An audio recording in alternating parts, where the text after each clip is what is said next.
දැන් වසරකට පමණ පෙර අපේ අතිගරු ජනාධිපතිතුමා ජනතාව ඉදිරියේ මේ වගේ කතාවක් කියනවා. මෙවැනි අනතුරක් කල්තියා අඳුනගෙන මොන ප්‍රදේශවලටද වැස්ස පතිත වෙන්නේ, මොන ප්‍රදේශවලටද වැඩිපුර ගම් වතුර ඇතිවීමට තර්ජනය තියෙන්නේ.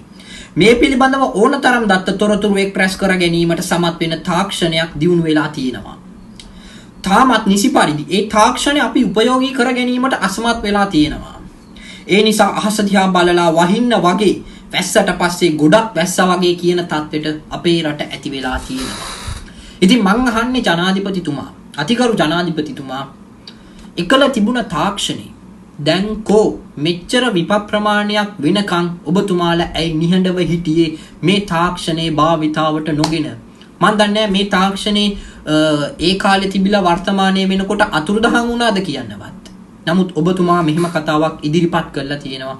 ඕන්නම් මන් දාන්නම් මේ කොටස මේ තියෙන්නේ ඒ කොටසයි.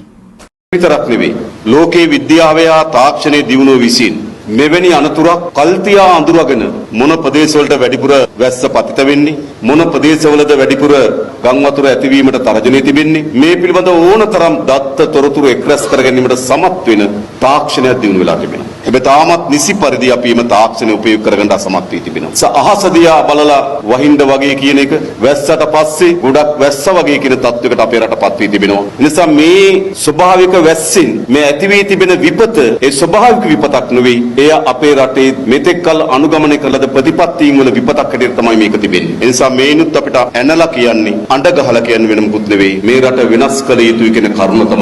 ඉතින් ඔන්න ඕක තමයි වර්තමානයේ තත්ත්වය. මන් දන්නේ මේව ඇත්තද බොරුද එතුමා කිව්වේ කියලා. නමුත් ජනතාව ඉදිරියේ මෙහෙම කතාවක් කියලා තියෙනවා ඒ තාක්ෂණය හරහා එහෙම කරන්න පුළුවන් කියලා. ඉතින් ඒ තාක්ෂණයේ භාවිතාවටගෙන හරිද වර්තමානයේ මේ වෙන්න තිබ්බ විප ප්‍රමාණය අවම කරගන්න තිබ්බ. මේක නැති කරන්න බෑ මේ විපත් වෙන එක. මොකද ස්වාභාවික විපත්නේ.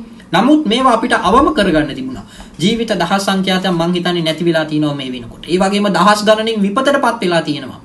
මේ වෙනුවෙන් ඔබතුමා මොනවාද කරන්නේ මොනවාද? ඒ කාලේ කිව්වේ කොහොමද? හරිද? තරුණයන්ටත් පොරොන්දු දුන්නේ ඒකල බලයට එන්න ඔබතුමා ඕනම දෙයක් කිව්ව කරා වගේ කතාවක් තමයි මේ වෙන්නේ. නැත්තම් ඔය ඒ කාලේ කියන්න හොඳයි නම් ඇයි මේ කාලේ ඒවා කරන්න බැරි? ඒ තාක්ෂණයේ උපයෝගී කොටගෙන මේ වෙන්න තිබ්බ විප ප්‍රමාණය අවම කරගන්න තිබ්බා. ජනතාවට දැනුම් දෙන්න තිබ්බා. මෙහෙම විපතක් අත ළඟ එන්න යන්නේ වහාම මෙම ප්‍රදේශවලින් ඉවත් වෙන්න. ගම් වතුරක් එන්න යන්නේ, විශාල වැස්සක් එන්න යන්නේ. හරිද? ඔබතුමාලා තාම හරියට මෙහෙමයි සීන් එක කියන්නේ. වහිනවා කියලා හිතුවා, මෙහෙමත් වහී කියලා නම් අපි නම් හිතුවේ නැහැ.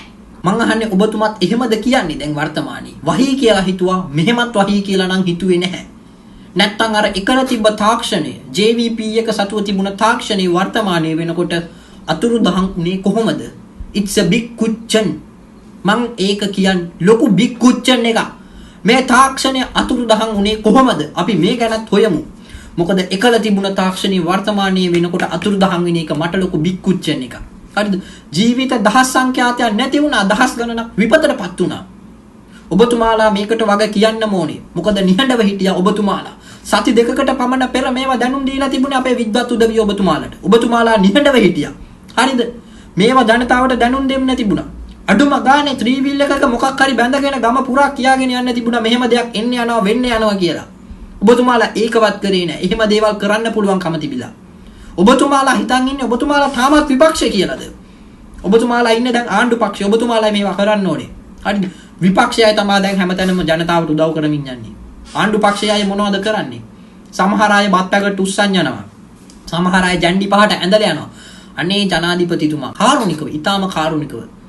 අනේ මේ නරි නාටකම් දැන්වත් ඇති අනේ. මං ඉල්ලන්නේ අපේ රටේ ජනතාව වෙනුවෙන් දැන්වත් පිහිටට එන්න. ඔබතුමාලට මේ බලය ලබා දුන්නේ. ආතල් ගන්න නෙමෙයි දැන් වසර ගත්තනේ ආතල් එක දැන් වසරක් වෙනවනේ වසරකටත් වැඩි. ආතල් ගත්තා. මේ තාක්ෂණي උපයෝගී කරගෙන වසරක් තිස්සේ මේම දෙයක් වෙන්න යනවා කියලා හරි කියන්න තිබ්බා. හරිද? නිකන් පොඩ්ඩක් හරි හිතලා බලන්න ජනාධිපතිතුමා. ඔබතුමා ඒ කාලේ කොච්චර කතා කිව්වද බලය ගන්න.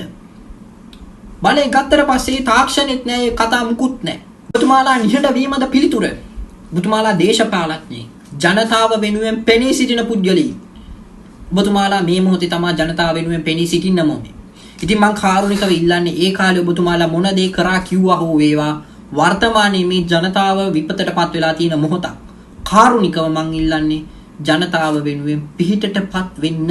ඔබතුමාලා ඒ කාලේ මොන කතා කිව්වත් මොන තාක්ෂණයේ තිබුණත් කමන්නේ වර්තමානයේ තියෙන පුළුවන් හැටියට හරි ජනතාව වෙනුවෙන් පිහිටට එන්නේ. ඒ වගේම අර മന്ത്രി ඇමතිවරුන්ට දෙනවා කිව්ව කැප් ටික අහෝසි කරන්න. මොන කැප්ද මේ මොහොතේ? ඒවා අපේ හමුදාවට, නාවික හමුදාවට, ගුවන් හමුදාවට, අපේ හමුදාවට අවශ්‍ය උපකරණ, ගුවන් හමුදාවට අවශ්‍ය හෙලිකොප්ටර්, නාවික හමුදාවට අවශ්‍ය බෝට්ටු, උපකරණ, ඔය වගේ දේවල් ගන්න ඔය මුදල වැය කරන්න. ඔබ තමුන්වහන්සේලා බලයට එන්නේ කාලේ කිව්වේ කොහොමද? අපි බත් බැඳගෙන ඇවිල්ලා කන්නම්. බස් එකේ ඇවිල්ලා වැඩ කරන්නම් කිව්ව ජාතිය JVP කියයි. අද වෙනකොට කැබ් ඕනේ නැහැ. වහාම මේ දේ අවලංගු කරන්න. කැබ් එපා. ජනතා සේවය කියන්නේ කැබ් මතින් එන එක නෙමෙයි. හරිද? ජනතා සේවය කියන්නේ ජනතාවත් එක්ක එන එක. ඉතින් මං කියන්නේ ඔය විශාල මුදල අපේ රටේ ජාතික ආරක්ෂාව වෙනුවෙන් වැය කරන්න. මං ඉල්ලන්නේ එච්චරයි.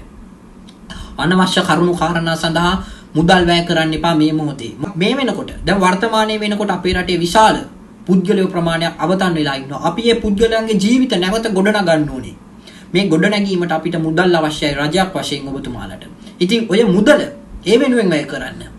හරිද? අපේ හමුදාව වෙනුවෙන් වැය කරන්න. දැන් ඔබතුමාලටම තේරෙනවා ඇති නේද මේ කැබ් ගෙන්වීම අනවශ්‍ය ක්‍රියාවක් කියලා මං හිතන්නේ.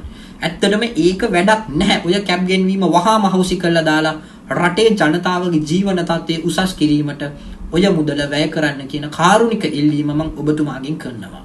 හරිද? තරුණයෙක් වශයෙන් මම ඒ දේ මතක් කරන ගමන් තව පොඩි දෙයක් ඕනනම් කියන්නම්.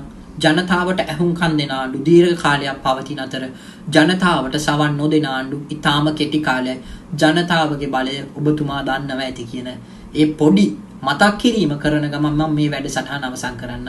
බුදු සරණයි, දෙවි පිහිටයි, ජයන් ජයමත් වේවා.